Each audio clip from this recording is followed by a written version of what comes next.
Mr. Richard Warneke. Did I say it right? Yeah, that's close Yeah, enough. Warneke. Can we call you Warneke? You can if you want. Warneke, but Warneke, that's yeah. fine. So, mate, we should tell the people watching how we met. So, we met at a car wash. Yeah, that's So I was right. getting my car wash, you were getting yours. We started talking. What do you do, mate? And you're going to elaborate on it. But, you said you did marketing for the food industry. And, of course, when I hear food, I'm like, what? Like you're like a rock star to me, if you said that you're a rock star, I would have been, yeah, okay, that's all right, But food, no, I got to know about it. So then we started chatting and I just became fascinated with what you do because, you've got insights into the food world, which, I just love to plug in and to learn. So before we get into the discussion of, of everything food for all our foodie listeners, tell us what exactly you do. I mean, you own RW Marketing. So tell us exactly what it is that you do. Sure. So for the last 14 years, Yeah. we've been a part of the food industry, working with producers, Yeah. manufacturers, restaurateurs, pretty much the whole supply chain that goes in and out of this industry. So it's been really cool. Got Yeah. to meet some amazing people, hear a lot of awesome stories, and I guess learn a lot about food and how it works. And we do this through sharing stories to help businesses succeed and grow. So you're sharing their stories. So you're jumping in there, you're doing the marketing for them. You record. I mean, you got your own studio, right? Yeah, that's right. So part of what we do is to actually understand what products they have, what Yep. makes them different, Yep. and how we can actually market it. So yes, we do have a full studio. We even got a full commercial kitchen as well where we do cook-ups. And I think you missed the last one because you were overseas traveling on tour. I was. Mate, you always invite me, and there's always some reason why I couldn't make it, for some reason or another. But we will get there. We definitely will, mate. Yeah, it's interesting. What I find one of the things that fascinates me about some of the ingredients that are out there is why are we still paying a fortune for oysters when I know back in the day oysters were what seemed to be like a rare commodity, right? Well, they're not. Are they really that rare now that we should still be paying that kind of money for them? Caviar, there's another thing. Abalone. Explain to us why these products, lobster, aren't these being farmed? Isn't there abundance of them? Why are we paying astronomical money for them? That's a great question. I guess over time, just like anything, people start to discover new products. They wonder, can I eat this? Should I eat this? Yeah. I really admire vegetarians because there were a lot of people that, should I eat this? Should I not? Not everything's edible, as you discover. Yeah. With a lot of products that we're talking about here, they are wild caught. And a lot of people think a lot of these products are farmed. Yes, there is a lot that is farmed, but then there's also a lot which grows naturally. So, for example, with Southern Rock lobsters, those there are not farmed. Those are wild caught. So seasonality affects it. It's not like strawberries where you can grow them in greenhouses all year round or inside. So when it comes to abalone as well or oysters, you've got spawning seasons. You've got different times of the year where they're more delicious than others. And yes, it is supply and demand too. So as the demand has gone up, the supply has not gone up at the same rate. So with restaurants taking a lot of stock, it's meant that the price has also gone up too. So in your business, okay, obviously you're working with a lot of restaurants and doing promotions for restaurants and some of their key sort of meals that they have. But what about with the ingredient side of thing? I want to focus on that a little bit further before we get onto the restaurant side of it. Where would you suggest people have getting the best oysters in Australia, the best sort of seafood, the best product? Talk to us about that a little bit because it is like you said, seasonality. And a lot of people, what you said before about when they're spawning. A lot of people have no idea that that's not the best time to eat. Is it oysters? That's correct. Talk to us about that. So Australia's full of abundance produce. Yeah. We've got some of the best produce in the world, whether it be our meat, our livestock, vegetables, right through to seafood, herbs. We're very privileged here as a country. We can even grow and farm truffles here, which depending where they're from, are comparable to the ones from Italy as well. So speaking about truffles, because I had I was going to get some truffles for Christmas, and we didn't end up getting them because the ones that I wanted or how much I needed for the meal that we had was just too much. So, and they didn't have the supply of them. So are the truffles that we buy in Australia, they're expensive. Is it because there's not many of them? Or is it just because truffles have that expensive vibe like caviar? Why is it? And same with caviar. Tell us about that. So caviar and truffles, both beautiful things. You either love them or you hate them. Most people will pick one of them. And I guess if you're a truffle person or a caviar person, they are expensive premium products. Yes, there is prestige to them now. But back many years ago, caviar was bar food. It was a cheap snack that they'd give people to have while they were consuming a drink. So why is it so expensive now? Because it's become marketed. It's become something people desire. So through successful marketing, it's not just through that, but there's different types of apples, mangoes, kiwi fruit. Our kiwi fruits are well sought after around the world. It's not just caviar, but as soon as you start to market it, you then perfect the product as well. You start to streamline the process. You get consistent supply to an extent, but there's just not enough to go around, especially when we look to open up to export as well. The export consumption is massive. If you look at how many people are in this world, there's not enough food to go around for everyone. Is there products that we that are produced here in Australia that we just don't consume a lot of, that's consumed more elsewhere than in Australia? Maybe like for goat. Like I love goat, but I think we export more goat than we actually consume. There's so many products here that we do produce a lot of that does go overseas. So for example, before COVID, a lot of our Southern Rock lobsters were going there. Our wild caught abalone was going there. However, as soon as COVID hit, those sanctions came in, it stopped. So there was no domestic market for those products. A lot of our meat and livestock, so that's goat, it's beef, it all goes overseas for export. So a lot goes to China, through the UAE, right through Asia as well, Korea, Japan. So we're exporting phenomenal amounts of produce. Yeah, and I don't know if anyone listening or watching is going to have the same thought as I have. I've tried abalone in 3 different restaurants. I don't get it. I just, am I missing? What am I missing? Am I having it the wrong way? I don't know. I've tried it 3 times, and all 3 times I went, I don't know. I just didn't get what, sometimes you have something and, okay, it's not, I don't like it, but maybe I can understand what other people like. I just couldn't understand. I don't like it. I couldn't understand why anyone else would either. It just seemed bland to me. Am I missing something here? Abalone is actually one of the most challenging products to prepare and to cook. There are different types of it. So you've got black and green lip, and it can be wild caught or it can be farmed. Right. So traditionally, if we go back, here's a little history for you. Yeah. The Chinese, I guess, utilised it as a sign of wealth and abundance. Right. Because a lot of China is inland. Yeah. So to get abalone was a luxury. So they would cook it slowly, render it down, break it down over many hours, and then heavily sauce it. And if you look at a lot of other styles of cooking, French cooking, Italian cooking, it's all about the sauces, because we've never, back in those days, the produce quality was not as good as it is now. So you're trying to make sauces to cover this bland product. And sometimes when you've got a bland product and you're trying to modernize it and experiment with it to make it a new product on the menu, it is a bit of trial and error, because it's a new taste, it's a new texture that you may not have had. And different restaurants have different concepts.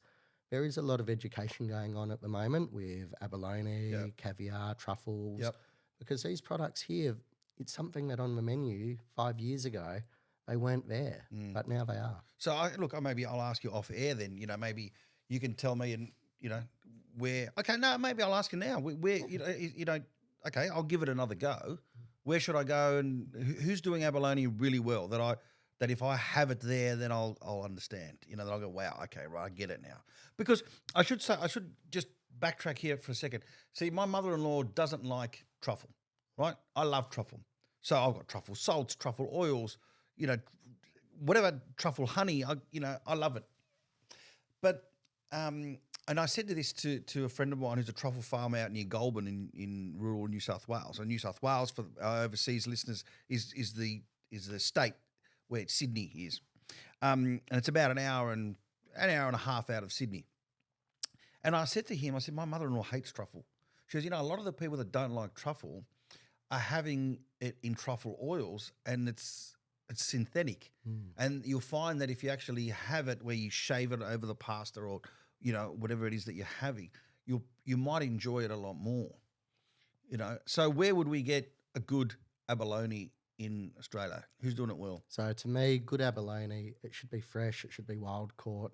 The good thing about fresh is you've got different characteristics, just like oysters. So Scott Pickett's doing some great stuff with it. Yep. It was at the Australian Open this year as well, at some of the booths as well there. Yep. So a lot of restaurants are really starting to push it as well. Society in the city. Yep. It's not just high-end venues that are looking to do it. It's also going into a lot of pubs and clubs now as well. So it's starting to appear on pub menus. So they're starting to crumb it and deep fry it as well. Yeah, right. Doing it on a mango salad. So again, it's not just about it being a premium product in a fancy restaurant. It's also very accessible now because we do have a surplus of it here. Yeah. And what don't we have a surplus of in Australia? What kind of really ingredients that we use a lot of that we just have to import? Over the last few years, we've definitely been very lucky with what we've had previously. However, now we're starting to see shortages of livestock, so that's beef. Main reason behind that is bushfires started it all, droughts, COVID. They stopped breeding as many because the demand dropped as well, because Australians don't eat as much beef as we may think we do. More of our beef actually goes to export than domestically. And as a result of that, with COVID, a lot of that market shifted. And it left a lot of stock here, which has now moved on. And it's just going to take a few years before that recovers. And what about things like spices and that kind of thing? I mean, I love using different spices. That's sometimes what I like to call just riffing. I love cooking, and I just love riffing it. So I'll just have a look. Yeah, let me put a little bit of this and a little bit of that. Kind of roughly know what will work together. But my mother-in-law cooks very, simply. She won't use an abundance of spices. She uses the staple ones that, she's been taught, with the Italian mum and grandmother. But I love using Arabic spices and, Indian spices and stuff like that. How is that developing in Australia? This sounds like an infomercial, doesn't it? It sounds like we should be on we've got a pack of 10 spices. It sounds like we should be on doing a giveaway at the end. On that morning breakfast show, So tell us, Richard, how does, But no, in seriousness, all seriousness. We live in such a melting pot here of culture in Australia. It's good, isn't it? We're full of migrants. I'm from Yeah. Korea originally. You're Italian yeah. by heritage.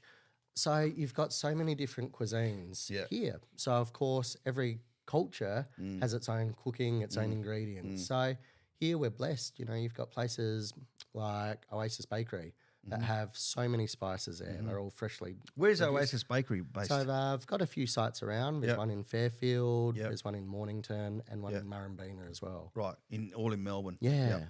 So there you get really good spices. There's Gert House as well. So that's that's got to be one of my favourite spice shops anywhere in the world. And I've been to the Spice Bazaar in Turkey. It's obviously a lot more sort of crude. The kind of the spices are just placed out, but they do it so well, don't they? And we're so privileged here to have access to this. Yeah. You travel around the world, you'll normally only find what's local there. Yeah. You don't find a lot of imported products. Yeah. Let alone imported products that are made locally or produced locally. Yeah. And speaking of imported products then, and because I'm Italian, Italian background, I should say, what's trending with Italy at the moment here?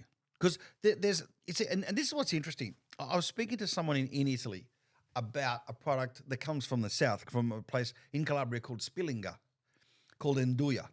Nduja.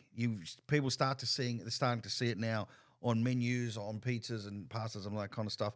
But people in Italy themselves don't know what nduja is. So if you go to the north and you mention nduja, some people over there don't even know what it is. But it's becoming more popular now here, and also spending a lot of time in North America. I'm starting to see it appearing on the menus over there. So what kind of stuff like that is coming out of Italy? So I guess Italy's been a melting pot for food, flavour. Yeah. Everyone loves good Italian food, I think. Yeah. In regards to that, the good thing about Italian food is it's so versatile. You don't need to be of a certain nationality or have a certain profile. It's just a universal food that everyone seems to relate to. Yep. And with that versatility comes the ability for other cultures to do things. So, for example, did you know that there's now a Prosecco salami that comes out? No, I didn't know that. So, you know Prosecco? Yeah, of course, yeah. And there's salami. So Hang on a second, Richard. You got to say it. Prosecco. Prosecco. Yeah, thank you. They've come together, Yep. and James Melee from the Meat Room in Kilmore Yeah. has produced this salami. Right. It took out gold prize last year at the Salami Awards, and it got a perfect score, which is unheard of. Yeah. That there is phenomenal. So you're starting to see different innovation and modern takes on traditional products. So, for example, salami to me was always fennel. It was always those more herbal flavours. Yeah. Whereas now you're starting to see a lot more of a modern approach. You've then got burrata. Yeah. Burrata is a cheese that 5 years ago not many people knew about. Well, if you weren't Italian. If you weren't Italian, yeah, of course, yeah. But now it seems to be sneaking its way onto menus everywhere, whether it be pizzas, pastas, Yeah. bruschettas. Yeah. They're putting XO sauce on it in Chinese restaurants. Really? Yes. So What, here in Australia? correct. So Yeah, right. Lucy Liu at the moment is working with that Zamore cheese. Yeah. They've got a beautiful XO sauce that goes on top of it. Yeah. So again, it's that Wow. mix of Yeah. umami flavours. Yeah. Tonka's got a coriander paste that's going on it as well. Right. So I'm not sure how traditional that is for you. Look, no. Look, okay. So we do this skit online where we talk about. So we kind of take the piss out of the Italian way of life, the Australian way of life, Italian and English waiters and all this sort of stuff. Now we did this one skit where I was in Italy, supposedly in Italy. It was recorded in Sydney, and I was supposedly in a pizza restaurant, and the waitress comes over and says, I order seafood pasta. She puts it down. I said, "Excuse me, can I have some chili oil?" She rolls her eyes. Okay, I'll go and get it for you. And can I have some cheese? And when I asked her for cheese, she loses it because in Italy you don't put cheese on seafood pasta. It's a sacrilege. It's a sin. You don't do it, and they lose it. Right? And it's the same with they don't like ham and pineapple pizza. You can't ask for ham and pineapple in Italy because people lose it. Do you like ham and pineapple? I love ham and pineapple pizza. See, you know how much abuse I'm going to get? You know how much abuse I'm going to get? I might have to edit that bit out, Richard. So in Italy, they're very traditional and they won't have certain things. I will experiment. So XO sauce on burrata, sure, why not? I love XO sauce. I love burrata. Let's see what it's like together. I think that's going to develop, yeah? Correct. And this is where with, at the moment, rising food costs, scarcity in food, there's innovation that's happening by restaurateurs. They're finding new ways to excite the diners because there's no point cooking something at a restaurant that you can make at home. Yeah, sure. Convenience is one thing, but at the moment people are curious. They're looking to find new products and working with seasonal products. We're seeing a lot more innovation now than over the last few years because products are scarce. Some of the products that used to be a staple on many menus are now quite expensive. Well, look, we're going to chat about restaurants and the differences and what people are doing in restaurants a little bit later. But you mentioned people cooking at home. Now, you don't just deal with ingredients and restaurants and food, but you also deal with equipment, right? And I notice there's a growing trend of people cooking at home, charcoaling at home, cooking with heat at home. Tell us a little bit more about where that's going and how that's progressed in the last few years here in Australia? So traditional smoking Yep. on the barbecue or in a smoker has been one of the things that kicked this off. Yeah. And But where do you think that started though? Is it been something that we've seen online that we thought, or was there a show? Was there something that spawned that sort of a craze? It's just about being able to push for barriers, do things differently. To Yep. be able to do a brisket Yep. in 8 hours, Mm-hmm. not everyone's got time after work to Sure. do that. Right. Whereas now, I guess we're starting to see cooking over fire. So Mm-hmm. we've gone back to our roots. Cooking over fire, you get beautiful charcoal. Mm-hmm. So at home now, a lot of people are cooking over fire. They're doing beautiful things on maybe a hibachi grill. Things like MasterChef definitely put it on the map.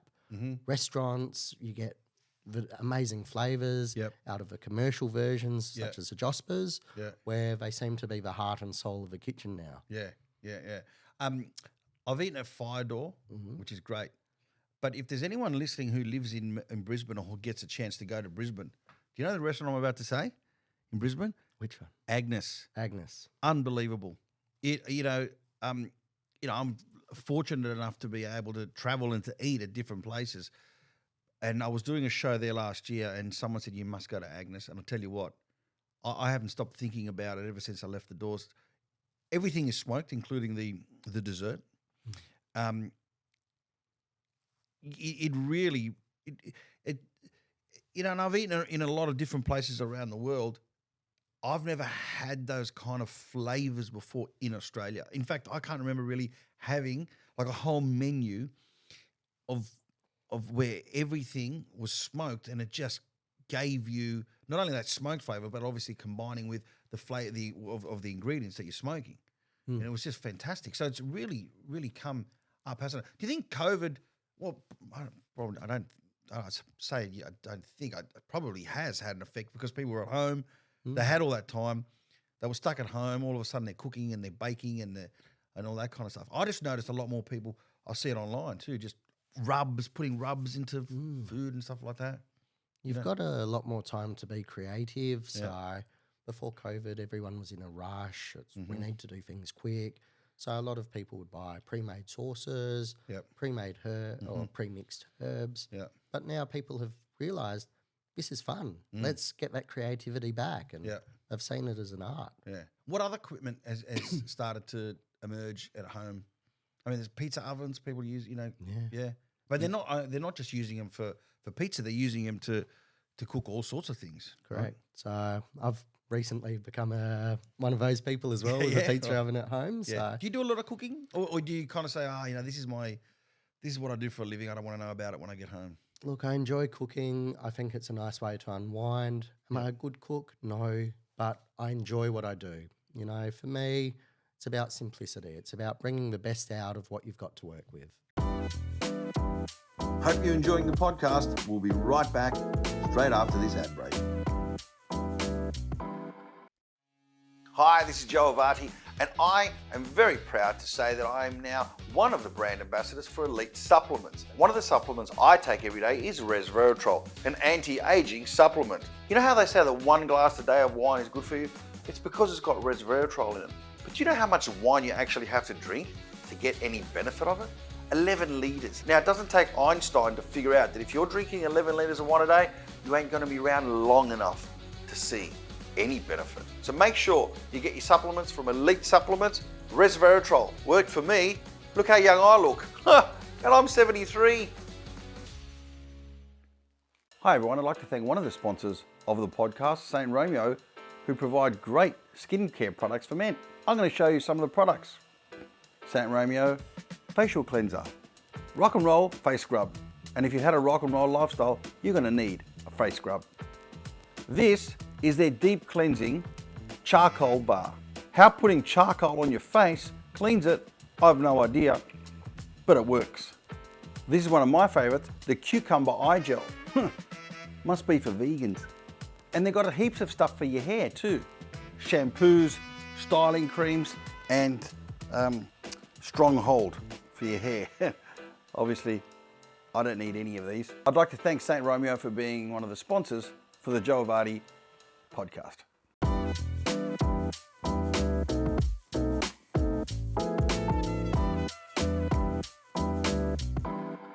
Okay, so you're in touch with a lot of places where we can go, where the consumer can go to get really good produce when they're cooking.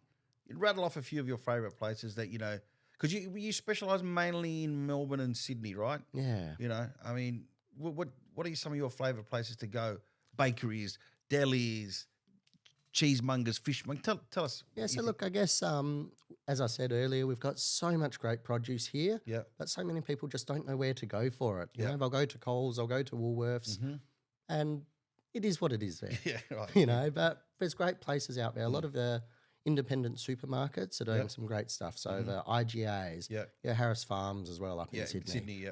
You've got Isle of Capri, which has opened up there as well. Where's that? That's up in Brisbane. So, right, okay. So again, on the Isle of Capri. yeah, correct. On the Right, actual right. Isle of Gold Coast. On the Gold Coast, yeah, Yeah, right. so- I used to live on the Isle of Capri when I was a kid. So in there, there's I a know whole it, yeah. new concept there where refillable milk, you've got beautiful produce, but even around the corner, you know, there's a new place that's just opening up this weekend called Umituchi. So Where in? Baldwin. Oh, right, okay. So it's opening up just locally, and there you'll be able to find some really good quality steaks. We've got really good caviar there as well. So they've gone all out, even specialised pork as well. Right, and so is it provides everything or just specialising in just? Specialising in a lot of the good stuff. Yeah. For seafood, you've got places like Gem Pier at the South Melbourne Market or Williamstown. Yeah. What about Victor Churchills? What a great place that is, isn't it? How can you? It's unbelievable what they've got going on there. I think that when they first opened in Sydney in Wallara, I think they were the Gourmet Traveller rated them as one of the top 10 food experiences to have in Australia. And for those of you who are not familiar with them, look them up. Victor Churchills. It's you could eat off the floor sort of thing. It's a butcher, and they've got this great sort of a window, and you see the butchers behind there with the butcher's block cutting up the meat, all dressed up, and it's just got. I mean, you can get $300-400 a kilo steaks in there. And I sat in the one in Melbourne recently, and because I knew we were going to be cooking some steak for around Christmas time, and I said, what's the give me a couple of tips on how to cook a good steak, and she said to me, the first thing is buy a good bit of meat. You start off with shit meat, well, you're behind the eight ball already. Get a good quality piece of meat and put that on the barbie, and then start from there. Agreed. So, where are some of your other places that you like to source some food? Like I love going to all the markets, especially here in Melbourne, like Paran markets for the mushrooms. Oh, you can't go past there, Yeah. can you? Look, I think the markets are great. You've got places like Emerald Hill Deli, Georgie's Harvest, the Polish Deli as well. Right. Those are at South Melbourne Market. South Melbourne, Gem Pier. And then at Paran Market, you've got places like Gary's Quality Meats, where you just get great steaks. And again, that very similar calibre to what you were saying about Victor Churchill. Yeah. And Victor Churchill, you can even get a meal there, which is amazing. Yeah, no, absolutely. The one in Sydney, I don't think you can eat, but the one in Melbourne, you can. Now, let's get to talking about restaurants because you do a lot of work with restaurants. So in a kind of way, you get to see what some of the top restaurants are doing before anyone else does because you're doing the marketing, and you do the marketing for quite a few of the top places. I know every time I need to go somewhere to eat, I mean, not that you can necessarily get me in there, but I'm always asking you, where do you suggest, where do you think I should be going to eat? And every place that you've sort of steered me to has been, fantastic. So before we talk about some of your favourite places, there's a lot involved in a restaurant, and the restaurant business is changing. Tell us about some of the things, and how the restaurant world is changing, or what restaurateurs are doing to keep people in, capturing the market. How are they using imagery? How are they using social media? All that kind of stuff. Restaurants these days are in an interesting place. It's a new place that they haven't been in before. Yeah. It's so important these days that people understand the concept of your restaurant, what to expect before they get there. it's not a spoiler alert, but it's more give me a little taste, a tease as to Mm-hmm. what I can expect. So we've had so many amazing new venues open up. Yep. Melbourne and Sydney are equally the food capitals of Australia. Yeah. And we've But there's other places that are opening up. I mean, like Canberra's coming up, Yes. Adelaide. And I've got to say, because I'm from Sydney, but I moved to Melbourne 12, 13 years ago. I mean, I don't mean to interrupt you, but I just want to sort of put this as a sort of a disclaimer here. Sydney food scene went down for a while. Now it's come up. Now it's really hot again. But there was a time there where Melbourne was just head and shoulders above everybody else. So, sorry, mate, continue. So I think Didn't mean to these days, no, I think you're right. And it's swung in roundabouts. And Yeah. I think it's also been a sign of what consumers want. These days, restaurants really need to listen to what the consumer's wanting. It's a fine balance between serving great food, having a great experience, providing a great ambience, great atmosphere, bringing to life that concept instead of just food, which it used to be. Yeah. Now, I've heard you mention the sort of phrase art versus fashion with food and restaurants. What do you mean by that? So these days, I think since we're so multicultural with the people that live in Australia, Yeah. the food that we serve is also quite fashionable too. Fashion is often quite disposable. It comes, it goes. So we've seen burgers go for a craze. We've seen a fried chicken craze. Yeah. You've also seen the rise of Asian food. And where I guess this is going is if you go to Europe, you go around the world, there's a lot of iconic places. They're well known for what they do. Yeah. They don't change the menu. The menu's been that way since they started. May have evolved a little bit. Whereas in Australia, we find that concepts are constantly changing. Venues are reinventing themselves. It's always about working with new seasonal product. What's amazing this week or what's in season, what's not. So again, having to be flexible and agile, I think is really exciting. Do you get the chance to travel around a lot and eat? So I'll let you have your little. Well, I'll ask that question again. You're right there. Yeah, all good. Yeah, cool. So do you get a chance to travel around the world and eat a lot, or just either from your work, or just just because you've done a lot of traveling? Look, loving food as much as I do, Yeah. I've always made it a bit of a mission as well Yeah. to make the most. So when traveling, it's always good to try new food Yeah. in different countries. Work has definitely been a great part in that Yeah. because from our point of view, we're curious. We're curious to what else is out there. Yeah. It's not just about what's in your backyard. It's about what's going on elsewhere and looking and seeing cooking competitions. We just recently had Australia represented in the Bocuse d'Or, which is the World Food Yeah. Olympics, Yeah, which yeah. I'm sure you're aware Yeah, of. in France. Yes. Was it in Lyon? Where was it this year? It was in Lyon. Yeah, so I thought so, it's yeah. every couple of years, Yeah. and we sent Alexander McIntosh and Tristan Spain up there. From where? And where they're cooking? Where are they? So Alexander's down at Southwest Brewery in Geelong, Yep. and Tristan Spain is at Voudemont in the city. Oh, you're right. Yeah, cool. So- yeah, my wife and I we had our wedding reception at Voudemont. So Fantastic. So yeah, you know the oh, quality of the it's food. fantastic. Yeah. And just to work with different cuisines, different cultures, we're so lucky. And to be able to travel and eat and try other people's food's phenomenal. Yeah, and so where do you think that we sit in Australia? I mean, back in the day, I mean, you always heard the migrants talking about how, they couldn't find an oil, they couldn't find, the kind of ingredients that they were used to cooking with, which obviously spawned all these Greek and Italian delis and all these stores, which are still going strong today. And I think probably in a sense are getting stronger and their shelves are becoming filled with a lot more variety of ingredients. Where does Australia sit in terms of foodie stuff in the world? I don't really know what the proper expression is there. I think from a global level, Australia is very high up there. Yep. Probably being the top 5 countries in the world where, despite being as far away as we are, we've got access to pretty much everything from white asparagus that's grown in France to truffles from Italy to, Atlantic crab right through. Yeah. We've got Wagyu from Japan that comes in.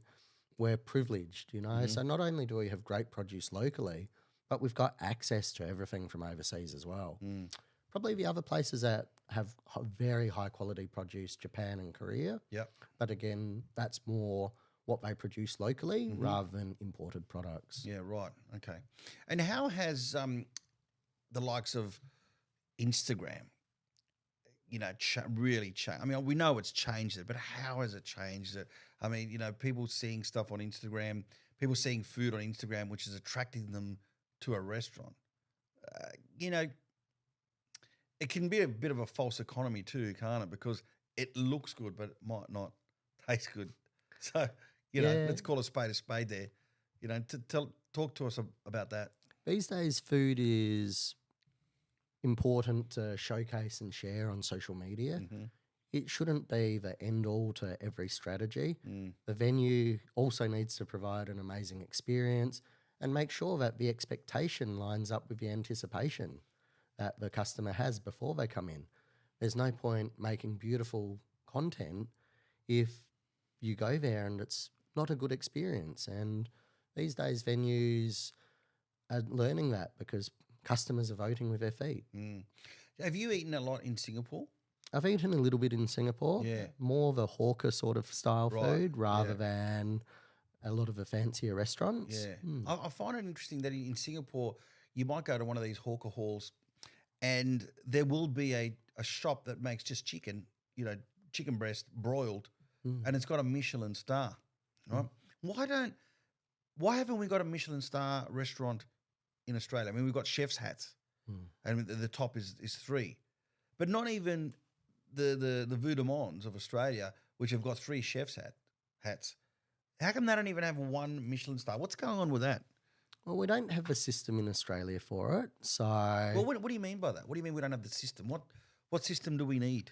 And pardon my ignorance. Sorry. No. Look, I'm not an expert on this, Yeah, but right. there's judges and food critics that go around and work for the association Yeah. to go through, grade and score the venues. Yep. That hasn't come to Australia. We've got our own systems here, which are the hats, as you've just mentioned. And just like anything, I guess it's also we don't have hundreds of years of heritage and culture Yeah. that a lot of the other places in Europe do. And to do something consistently, the life cycle of a restaurant in Australia is also a lot shorter. Look, I've eaten at 2 Michelin star restaurants in Paris. I've eaten at three Michelin star restaurants in Paris. Bit of a wank there, wasn't it? Bit of a I think I am. And the reason why I tell you that is because I've eaten at restaurants in Australia that are much better than 2 than 2 Michelin star restaurants. I mean, one of my favourite restaurants to eat in Australia is Movida. I mean, I just absolutely love it. I don't think there's anything like it or anything that comes close to it, to be honest, in Australia. Agnes is fantastic as well. But I'd rate these better than some of the 2 Michelin star restaurants that I've eaten in Paris. So I long to see the day where, we do eventually have it because we've got such a great food culture here. You know what I think Australia does better than anybody else in the world is breakfast. Oh my God. I mean, seriously. I mean, I've spent a lot of time in North America, and I got a lot of downtime during the week when I'm not doing shows. And I'm out there looking for a great breakfast place. So I go and I research this place. I find it's got a great, good reviews and so on and so forth. I go there. There's a line of people outside. Not a problem. I'm used to lining up for breakfast, being in Australia. Very average. And people are lining up for a really average. And I thought to myself, if only someone came here and got the top 10 dishes of breakfast, dishes and put them all in one menu in some of the restaurants over there. You'd be making a monster for a restaurateur.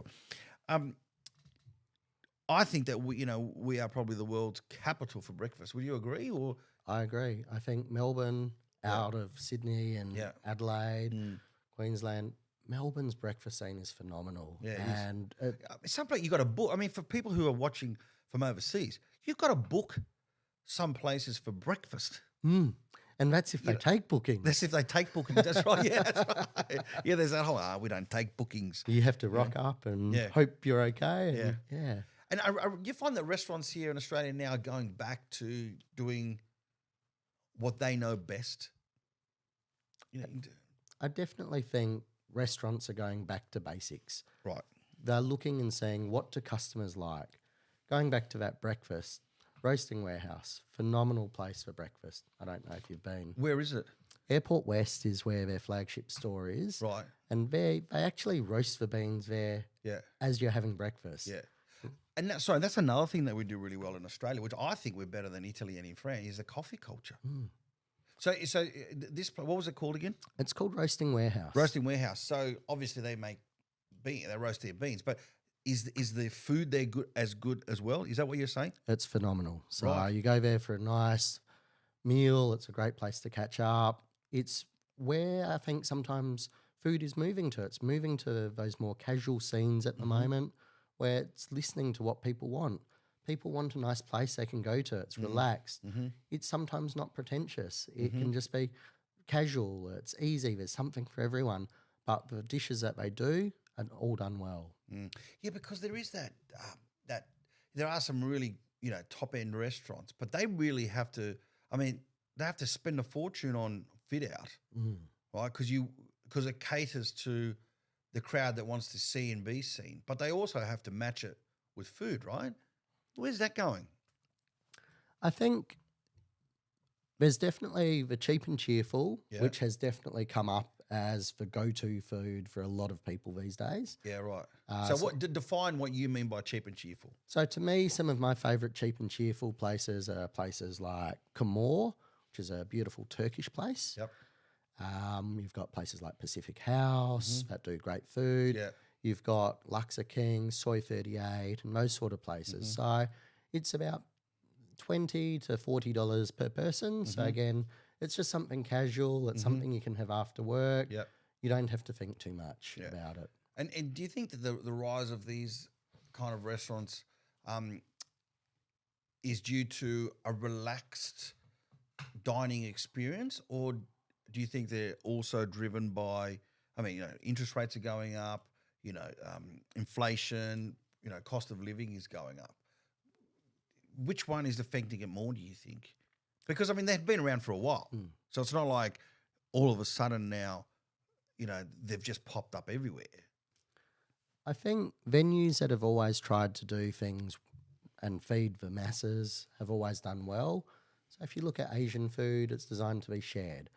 Those venues that have that more mezza style are definitely more approachable these days because you get a bit more of everything. Yep. And also you get to share food with people you love, you care about, which I think is really special. Yeah. What sort of trends are we going to be seeing soon? I think a lot of Asian, a lot of sharing. So Yep. if you're familiar with Hawker Hall Yep. or those sort of venues, Yep. we've seen White and Wong open up in Sydney from New Zealand, and now they've just come to Toorak Road in South Yarra. Those are the sorts of places which I think are going to be the future. Yeah. I can't remember the last time that I went to a restaurant and ordered my meal and it was just for me.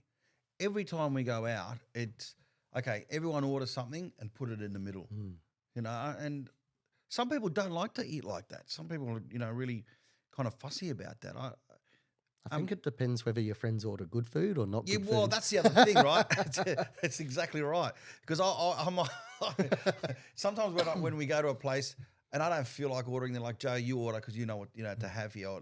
I always get stuck with the job of ordering because I'm pretty fussy with what I eat, and to the point where sometimes if someone orders something, I go, really? You want to order that? That's going to be your selection? No, I don't, I'd have a debate. But I was just interested to know where that was going. What other trends are we going to see, do you think, in moving forward in terms of probably not only cuisine but styles of food, or what are restaurants doing that we haven't seen? I guess traditionally, as you said earlier when you were talking about you hardly ever order a dish just for you. Yep. We're starting to see a lot more of that through hot pot, Yep. through barbecue as well, so your Korean and your Japanese barbecues. Yep. It's about even cooking for yourself on the table. Yep. You're going out to this meal, you get to share the atmosphere, order what you want, share, and everyone gets to try. So I think we're moving away from that culture of everyone ordering one dish, And we're moving away from that to more of a shared concept. So let's go out, let's share some dishes. It may not be Asian, it may definitely be different cuisines. So Spanish is good, Korean's good for sharing, Japanese is good for sharing. Yeah. But where it's going is, good quality products where just good things done right. Yeah. And of course, now we're seeing a lot of operators who have got a flagship of, like, 7, 8 restaurants. The Lucas Group, of course, I think probably the Kings in Australia in Maryvale, would you say, in Sydney, who are starting to come here into Melbourne. He's just put his toe in the water. And I think they're starting in Lawn. That's correct. The Lawn Pub or something like that, So we're going to start to see the Maryvale Group come here in and that's not a bad thing. I think it's exciting. So what are some of your favourite big groups that you work with, or that who you think do a really good job here in Melbourne? Look, I think Lucas Group do a great job of providing an amazing atmosphere and venue. Yeah, so for those people listening, the Lucas Group look after Chin So Chin. they've got Chin Chin, they've got Society, Yakamono, Yep. and probably my favourite of all time, Hawker Hall. Yeah, right. You like Hawker Hall? I do. I didn't rate it that much. Well, I haven't been for a long time. Is the Hawker Hall the one in Windsor? Yes, Yeah, right. correct. Chapel So Street, Windsor. I've just had a lot of changes going on there recently. So the last 6 months, the head group chef, Johnny Jong, who's Malaysian, has come in. Right. He's taken it by the reins and really lifted it as well. So rightio. definitely one we should maybe go grab a bite at. Yeah, absolutely. Okay, well, I'll give it a go. I don't know. I don't really want to talk bad about any places, but I went to that Fonda and I just couldn't understand. I just went there once, I went there twice, I went there 3 times, and I just didn't understand what the vibe. I can understand the vibe, good-looking crowd, or atmosphere. I kept on seeing it expanding, and I'm going, I don't know, I just don't get it. But don't want to look. They're doing well. Good luck to them. You know what I mean? Just your question about where it's going as well. Yeah. There are, I believe, 2 sorts of venues at the moment. You've got those venues that focus on the food. Yep. They want the food to be amazing. Yep. Everything else just falls into place naturally. Right. Okay. Then you've got other businesses out there which are focusing on the entertainment, where the food is not the important focus, but providing a good atmosphere is what it's all about. So you've got some places where food is not the focus, but it's something that they do, whereas others, food is the focus. Yeah. And what about, for people who don't get a chance, I tour a lot, I got a family life now. I don't get a chance to go out as much as I used to. I was out all the time. What are some of the places in Sydney and Melbourne that are hitting both? Who's doing good atmosphere and good food at the same time? Hinchcliffe House in Sydney. Right. Where are they? So it's just in the main area of Sydney down by Circular Quay there. Yeah, right. So in Hinchcliffe House, which is one of the traditional original sites Yep. there. So in there, it's a multi-leveled building. It's got 4 different venues out of there. They're doing beautiful handmade pastas, good pizzas. It's just really good food. Yeah. Got little area outside as well where they do the sandwiches. Right. So just really good stuff out of there. And in Melbourne? In Melbourne, where's good? Like, there's just so many great places. There are so many, but And who hits if that? I had to pick a couple, look, for me, I guess good food doesn't have to be expensive. I think some of those cheap and cheerful ones do well. Yeah. Places like your Camore. You've definitely got places out there like Philippe, that do great job. Florentino's, they're staples in this industry that we've learnt to love. And I think we eat so differently now. You've got great bakeries out there, Yes, that, true. now do sandwiches, baguettes. You've got places like Cavallini that do beautiful rolls, baguettes, pastry. Yes. And people often forget about those places. And it's not just about going out to a fancy place. Yeah. I think it's about good food, it's a good experience, and who you're with. Here's a question I've always put to foodies. Why is it that French restaurants, even if French cuisine is supposed to be the haute couture cuisine of the world, the top cuisine of the world, how come we don't see that many French restaurants if it's supposed to be that? Do people have a kind of perception that, I'm going to a French restaurant, it's going to be a lot all I'm going to have is I don't want a fine dining experience. It's going to be a fine dining experience. Or is it you think it's the cuisine, like it's going to be heavy or there's sauces? Why do you think that we don't see as many French restaurants as we do Italian restaurants? French cooking traditionally involves a lot of sauces Yep. and a lot of skill to be able to produce those sauces, jus, and it's an art which I think has been lost a bit, which is a bit sad. Mm-hmm. Whereas if you look at Japanese, for example, let's say komeyui, where a lot of things there are done by hand, Mm-hmm. it's the processes aren't as complex. It's a lot simpler. Yep. Whereas with Italian, you've also got a lot more produce here, which can be pre-bought, to make that process a bit easier. But with French, it was always about doing everything in-house, making it from scratch, which I think is fantastic. But just with labour costs these days, with ingredients that we don't have here as well, it is a bit harder to do French food well. But there are great places that do it. Yeah. I think the what I like about eating out in Australia sometimes when you kind of want to have a bit of a relaxed atmosphere, but you want good food, is the gastropub. Mm. You know, and it's fun. It's funny when you say the word gastropub to people from overseas. They're like, "What's going on in the pub?" They're thinking gastro is in. You're getting gastro, you're getting sick.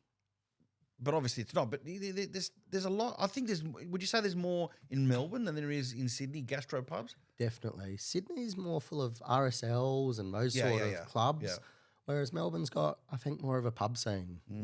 And you get some great meals out of pubs now. And I've always done it well. Yeah. What about some of the independents? The people who are running like Vue de Monde and all those kind of places. What are some of your favourites there in that space? Yeah, look, Vue de Monde's always a special place. It's always beautiful food. It keeps reinventing itself, which I think is really amazing. Yeah. That's why I love Mavida, by the way, because it keeps on reinventing itself. Sorry. Komeyui's phenomenal. They've just opened up in Brisbane as well. Yep. So that's an amazing job. And one thing that I loved about Komyui is that, so I love sushi, okay? So, and my wife, knowing that I love sushi, for my birthday, not last year, the year before, she got me a sushi birthday cake. So if you want to get somebody something different, go for the sushi birthday cake. And so it just looks like a cake. You know what I'm talking about, right? If you actually look on their Instagram, I think actually a couple of days ago, there's a video that actually shares a little bit as to what it is. Oh, so right, and how they for those out there that want to see it, have a look at Komeyui Melbourne and you'll see a video there. Yeah. What about the country? Because, we're blessed here in Australia that we can get out of the city really quickly. And we're finding that there's a lot of regional restaurants which are making it onto the chef's hat. I think the Mornington Peninsula area in rural Victoria has got probably the most number of chef's hatted restaurants per square kilometre. I could be wrong. I know that once upon a time it was. Is it still the same? I think regional is an exciting space to look at if you're looking for something a bit different. You can make a road trip out of it. Get away from the city, get some fresh air. Got places like Tedesca, which are phenomenal. Right. So again, that's an Italian osteria. Beautiful food there with Bridget. She does amazing dishes. Everything, as I was saying earlier, is actually cooked over fire. So again, it's that experience. Whereas if you go down, I guess, the other side, Gippsland's also got a lot of great venues as well. Places like Hoggett and Lakes Entrance, you've got places like Soda Fish. So there's a lot of really, really good stuff out there. You know, like I envy you. So I see sometimes on Instagram what you're doing and I just go, oh, geez. How lucky are you? Just, going around eating food before everyone else gets to it. It's like, you get to see that. It's fascinating. This podcast is called, Serious Chat with a Comedian. Tell us something that we don't know. What don't we know about the food industry? Is there some other insights that you can give us that you want to share that you think is exciting, happening, or in a movement where we're going? Because everyone loves to eat. I don't know anyone who doesn't love to eat. Not everyone is fanatical about eating like some of us are, but I think probably for the foodies out there, what's going on? For the foodies out there, probably what I'd recommend is you may not know this, but at a lot of venues, you go, you look at the menu, you'll always order the same things because you've had it before, you know it's good. Or Yeah. one of the best things which I think you can ever do is actually let the team know, hey, please let the chef decide for me. Right. And they'll put together a menu. They'll ask you allergies or any preferences. And instead of having, I guess, a set menu, the chef will create something. The Japanese call it an omakase menu, where it just means let the chef feed you. Italians do a chef's table where, again, it's what the chef wants to do. So you often find that when you do that, you let the chef do what they want to do, they'll do their magic. They appreciate and want you to try different things. But if you're only going to order the same dishes, you're never going to experience anything new. Where are some of your favourite eating experiences around the world for people? I mean, people are starting to travel again now out of COVID. Where have you had a great foodie experience? Like for me, San Sebastian in Spain, in the Basque region of Spain is fantastic. I love Spanish food, and eating in Barcelona, but that I've had a great time there. Peru, I've never eaten in Peru, but I hear Peru is really good.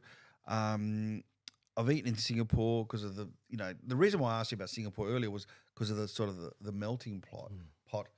I've eaten at Alina, which is one of the top restaurants in the world in Chicago. That was probably the most different food experience that I've ever had.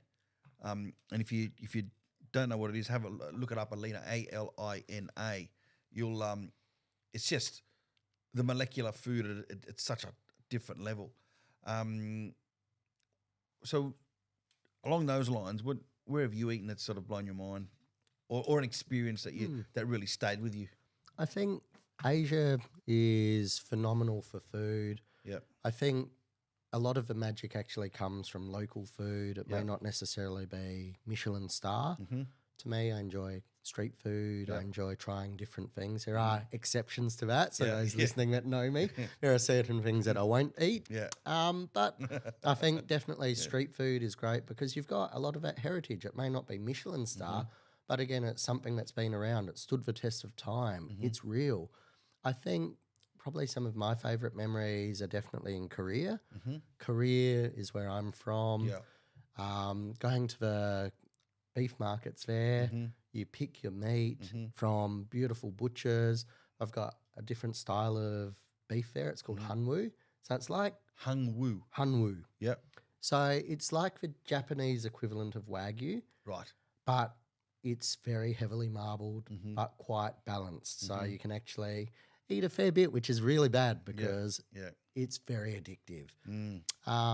So you go to the butcher, you'll select your cut, they'll cut it for you, prepare it for you, almost like the fish markets in Japan. Yeah, right. And then you go upstairs to the restaurants and they will grill it for you. Yeah, right. So this is just real food. It's just getting great stuff and obviously all the sides and that come out. Yeah. Indonesia, especially through Bali's a melting pot at the moment. A lot of Australian chefs have opened up venues over there. So you're starting to see a lot of great food coming out of there too. I've got a few questions before we wrap it up that are kind of quick questions that I ask all my foodie friends. Apart from a knife, what do you think is a very important utensil to have in the kitchen? A fork. You got to eat. You could have chopsticks, mate. Chopstick. Listen, I'll do the jokes here, Richard. What else do you think? I mean, you're also involved in that space as well. So, I think, look, in a kitchen, if you've got the ability to cook outside, little hibachi is amazing. Right.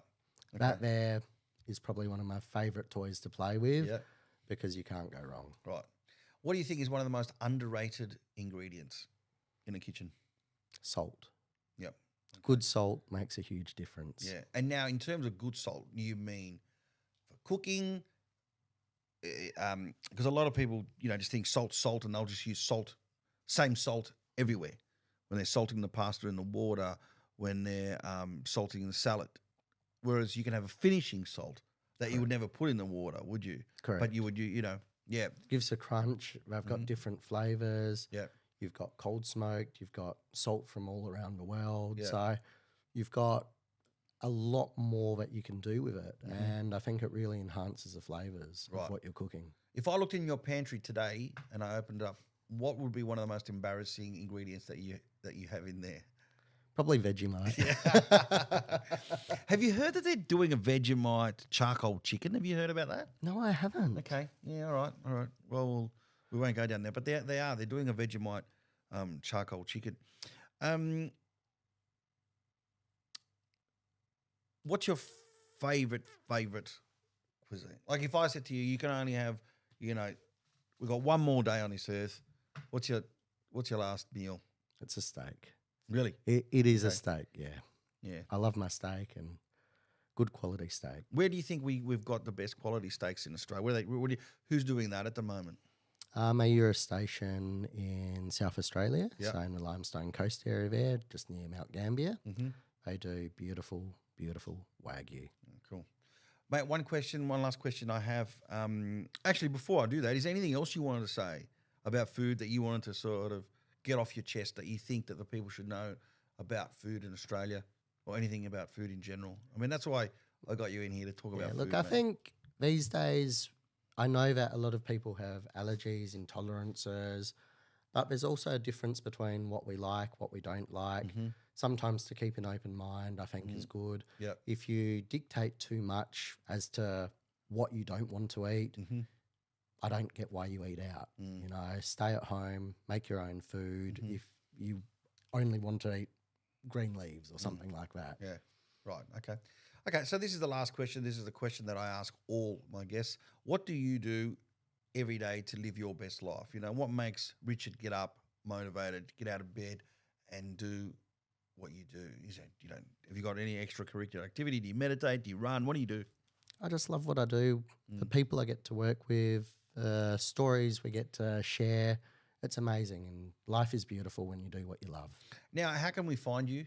Like you got all your socials, obviously. What's the best one that people can really see? Is it Instagram? Yeah, so there's Instagram, there's RW Marketing, which is the company that I run, and then there's also my personal one, which is Richard Warneke. Yeah, Warneke. That's correct. Mate, it's been lovely chatting. I know we've been talking about it for a long time, and sometimes, my podcast is sometimes the only way that I can catch up with my mates. I know. We get a chance and I'm so glad we're here. So yeah, thank you for much. having me. No worries. Thank you very much.